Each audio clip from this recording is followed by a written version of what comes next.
नमस्कार, स्वागत बा आप सभी दर्शक लोगन के। तक खबर बा भोजपुरी हिट मशीन खेसारी लाल यादव जी के बारे में, जिनकर एगो बहुत ही शानदार गाना बा जाड़ा लागता। जी हाँ, जाड़ा लागता गाना जो ना के आप लोग ऑडियो सुन लेले बानी blue wet Bhojpuri YouTube channel पर।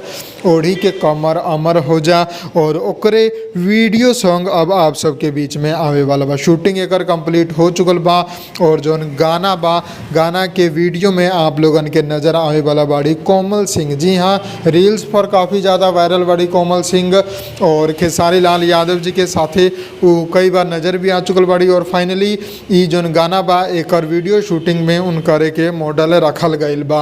आप लोग सामने जौन शूटिंग वाला वीडियो सब देख सकतानी, उहे गाना के शूटिंग के समय के बा। तो अब इंतजार ई बा कि कब ई फुल वीडियो सॉन्ग आप सबके बीच में आई। जैसे ही एकर डेट अनाउंसमेंट होता, पोस्टर आवता, रिलीज डेट के चाहे प्रोमो आवता, आप सब खातिर हम लेके हाजिर हम। फिलहाल आप लोग ई बताई कि आप लोगन के ई वीडियो कैसन लागल, खबर कैसन लागल।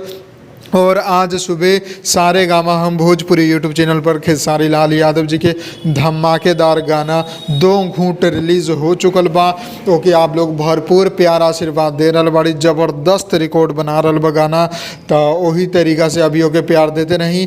और जैसे ही अगला अपडेट आई ई गाना के बारे में आप लोगन के ज़रूर बताएं। और बस चैनल के सब्सक्राइब कर दी, बेल आइकन दबा दी। हम मिलम आप लोगन के एगो नया फ्रेश वीडियो में। जय भोजपुरी, प्रणाम। लाल बटन के दबा के अपने के चैनल के सब्सक्राइब कर ली और सभी खबर सबसे पहले देखे खातिर एक घंटे के बटन के भी दबा दी, ताकि जितना भी खबर डालम आप सबसे पहले फ्री में देख लें।